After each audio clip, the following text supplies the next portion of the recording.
அதாவது ஜனநாயகன்றது என்னன்றது ஒரு கேள்விக்குறியாக இன்றைக்கி இருக்குது. அதாவது துருக்கியில் எப்படி நடக்குதோ, இஸ்ரேல் வார் எப்படி நடக்குதோ அந்த மாதிரி ஒரு போர்க்களத்தில் இருக்கோன்றது தோணுது. மனசெல்லாம் கொதிக்குது. ஒரு பெண்ணா நான் யோசிக்கிறேன், என் மனசில் முதல்ல தோணுது பயம். நாளைக்கு நான் எப்படி வெளியில் போவேன்? நான் ஒரு ப்ரொடெக்டட் கேம்பஸ் அண்ணா யூனிவர்சிட்டி, அது உள்ளே ஒருத்தர் சேஃப்டி இவ்வளோ ஒரு பெரிய கேள்விக்குறி. ஒரு சேஃப்டி கேள்விக்குறி ஆனது அடுத்த இது. அது வெளியில் வந்தப்புறம் அதுக்கு எல்லாரும் அமைதியாக, பொறுப்பில் இருக்கிறவங்க எல்லாரும், ஆக்ஷன் எடுக்க வேண்டியவங்க எல்லாரும் அமைதியாக இருக்குன்ற போது அப்போ நம்மலாம் என்ன பண்ணுறது? எப்படி ரோட்டில் நடமாடுறது சொல்லுங்கள்? ஒரு பெண்ணாக என்ன பண்ணுறது? தமிழ்நாட்டோட பாரம்பரியம், தமிழ்நாட்டோட கலாச்சாரத்துக்கே இது ஒரு பெரிய சீர்கேடு. இல்லை, இதுக்கு நீங்கள் நார்மலான ஒரு பெண்கள் சேர்ந்து அவர் எழுதி கொடுத்த லெட்டர் ஜெராக்ஸ் எடுத்தோன்னா ஒரு விழிப்புணர்வு மாதிரி பண்ணிட்டாங்க. அதுக்கு உடனடியாக கைது பண்ணியிருக்காங்க. எப்படி இது காவல்துறையினர் உங்களை அடக்க பார்க்குறாங்களா? காவல்துறையினர் அதாவது உண்மையை சொல்ல போனால் நான் காவல்துறையை குற்றம் சொல்ல மாட்டேன். ஏன்னா காவல்துறைன்றவங்க என்ன, அவங்க அவங்க மேல இடத்துல சொல்கிறத அவங்க எக்ஸிக்யூட் பண்ணுறாங்க, அவ்வளோதான். அவங்க ஒரு எக்ஸிக்யூஷன் கமிட்டி, எக்ஸிக்யூஷன் ஃபீல்டில் இறங்கி அவங்க ஒர்க் பண்ணுற ஒரு பீப்புள். அவங்களுக்கு எங்கேருந்து ஆர்டர் வருது அதை தான் நம்ம யோசிக்கணும். இது இங்கிலீஷில் சொல்லுவாங்க ஷூட் த மெசஞ்சர்னு, அந்த மாதிரி இருக்குது. அதாவது தப்பு பண்ணவெல்லாம் விட்டுட்டோமா, அவங்களெல்லாம் அரெஸ்ட் பண்ணலையா? யார் தப்பு பண்ணதை கை காமிக்க வந்தாங்களோ அவங்கள அரெஸ்ட் பண்ணுறதுக்கு இவ்வளோ வேகம், இவ்வளோ அவசரம். இது என்னங்க விளையாட்டாக இருக்குது? இது என்ன சொல்கிறது, நம்ம ஒரு தலைவர் இப்போது தவைக்கா தலைவர் தளபதி விஜய் அவர்கள் இப்போது book release, doctor Ambedkar book release ஃபங்க்ஷனில் கூட சொன்னார், பிறப்பால் ஒருத்தர் சிஎம் ஆக முடியாதுன்னு. அதுக்கு இது ஒரு எக்ஸாம்பிள் ஆயிடுச்சு. அவங்களே ப்ரூவ் பண்ணிட்டாங்க. ஏன்னா அவர் குண்டர் சட்ட தப்பு, இந்த கல்பிரேட் குண்டர் சட்டத்தில் அடைக்கப்பட வேண்டியவர். ஏன்னா அவருக்கு 30க்கு மேற்பட்ட கேஸ், தமிழ்நாட்டில் மட்டும் இல்லை மற்ற மாநிலங்களையும். இப்பயே 5-6 கேஸ் அவருக்கு கரண்ட்லி ஆன்கோயிங் ட்ரையல் போயிட்டுருக்காரு. அப்படின்றவரை ஃபஸ்ட்டு வெளியில் விட்டதே தப்பு.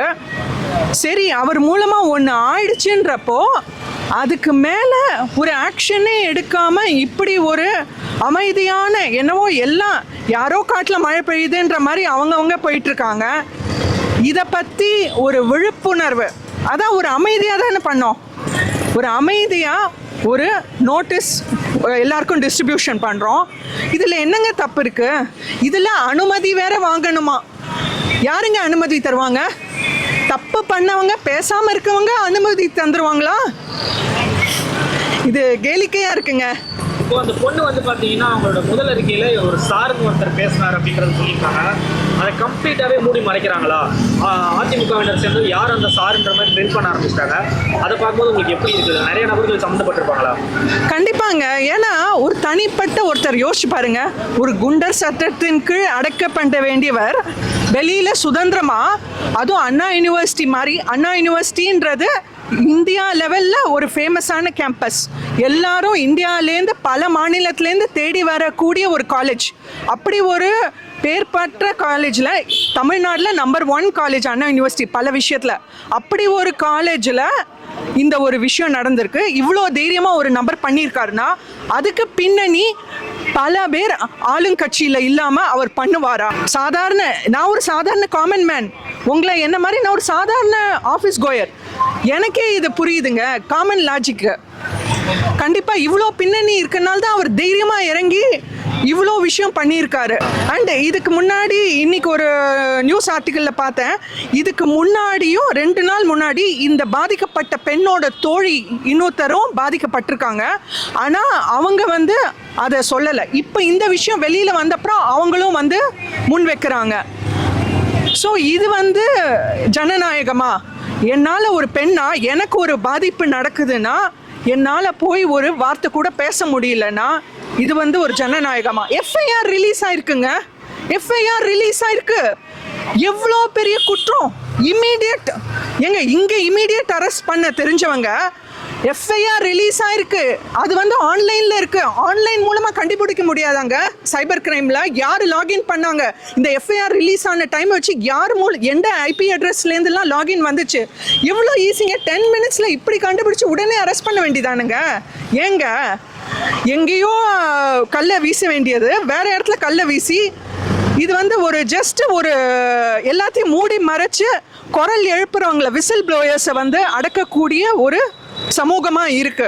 இந்த சமூகத்தில் நம்ம வந்து சுதந்திரமா எப்படி வாழ முடியும்? நிஜமாவே நான் இன்னைக்கு யோசிச்சேங்க, நம்ம பிரிட்டிஷர்ஸ் காலத்திலேயே நல்லா இருந்தோமோன்னு. ஏன்னா பிரிட்டிஷர்ஸ்கள் கொண்டு வந்த பிரிட்டிஷ் காலத்தில் ஈஸ்ட் இந்தியா கம்பெனி கொண்டு வந்த education system, East India company கொண்டு வந்த ரயில்வேஸு, பைப்லைன், பாம்பன் பாலம் எல்லாத்தையும் வச்சு தான் இவ்வளோ வருஷம் 50 வருஷம் மேலே நம்ம வந்து இன்னைக்கு நம்ம எல்லா சொசைட்டி எல்லா டே டு டே லைஃப்பும் நடக்குது. அப்படி இருக்கிற சூழ்நிலையில் அவங்கள 50 வருஷம் தாண்டி நம்ம என்ன முன்னேறி இருக்கோம் சொல்லுங்கள்? அவங்க பண்ண முன்னேற்றம், நம்ம அரசாங்கம் என்ன முன்னேற்றம் நமக்கு கொடுத்துருக்கு, இது ஒரு கேள்விக்குறியாக இருக்குங்க. இன்னைக்கு எனக்கு ஒரு சாதாரண விஷயங்களுக்கு நான் பயப்படணும்னா நான் இந்தியா எப்படி வல்லரசு ஆக முடியும்? தமிழ்நாடு எப்படி ஜிடிபியில் மேலே போக முடியும் சொல்லுங்க? நான் சாதாரண ஒரு ரோட்டில் போகிறதுக்கு பயப்படணும். நான் இன்னைக்கு வந்து ஒரு குடிக்கிற தண்ணி கிடைக்கல, ஒரு கரண்ட்டு ஒரு பிரச்சனையாக இருக்குது, எல்லா விஷயமும் ஒரு பிரச்சனையாக இருக்குன்றப்போ இவ்வளோ பிரச்சனைகள் நடுவில் எனக்கு தினசரி வாழ்க்கை நடக்கிறதே ஒரு கேள்விக்குறியாக இருக்கும்போது நான் எப்படிங்க அடுத்த கட்டத்தை யோசிக்க முடியும்? ஓகே, இப்போ அரசாங்கத்துக்கு ஒரு கோரிக்கை வைக்கணும், என்ன சொல்லுவீங்க தாவேக்காவினர் சார்பாக? கண்டிப்பாக நான் சொல்லக்கூடிய ஒரு முக்கியமான விஷயம், எல்லாருமே அம்மா வயத்தில் பிறந்தவங்க. ஃபஸ்ட்டு அதை யோசிக்கணுங்க. எல்லாருமே தாய் வயத்தில் பிறந்தவங்க. நம்ம வீட்டில் ஒருத்தங்களுக்கு இப்படி நடந்தா என்ன பண்ணுவோமோ தயவு செய்து அதை பண்ணுங்க அப்படின்னு ரொம்ப ரெக்வஸ்ட் பண்ணிக்கிறேன். ஏன்னா பாதிக்கப்பட்ட பெண், எவ்வளோ பெண்கள், ஒரு பொண்ணு இந்த இஷ்யூவை ரைஸ் பண்ணுறான்னா இது அண்ணா யூனிவர்சிட்டியோட தனிப்பட்ட இஷ்யூ மட்டும் இல்லைங்க. இது வந்து ஒரு எக்ஸாம்பிள் தான். ஒரு பொண்ணு தைரியமாக ரைஸ் பண்ணியிருக்கா, எவ்வளோ பெண்கள் கம்முன்னு போயிருப்பாங்க, எவ்வளோ பெண்கள் அதை சொல்ல முடியாமல் ஒரு சொசைட்டிக்கும் அவங்க பேர் வெளில வந்துருமோ அசிங்கம் ஆகிடுமோன்னு ஒரு பயப்பட்டு எவ்வளோ பெண்கள் பேசாமல் இருப்பாங்க. அவங்க எல்லா பெண்களும் சார்பாக சொல்கிறேன், இன்றைக்கி நம்ம வந்து 2024 21st செஞ்சுரியில் விமன் தாங்க பவர், விமன் தாங்க சக்தி. பாரதியாரே சொல்லியிருக்காரு, பெண்கள் தான் சக்தி. அப்படிப்பட்ட சக்தியை காப்பாற்றுற ஒரு சொசைட்டி தான் நல்லா இருக்கும், முன்னேறும். தயவுசெய்து உடனடியாக ஆக்ஷன் எடுத்து பெண்களுக்கு சமுதாயத்தில் ஒரு நல்ல சேஃபான நிலை கொடுக்கும்படி கேட்டுக்கிறேன், தாழ்மையோடு கேட்டுக்கிறேன். தேங்க்யூ.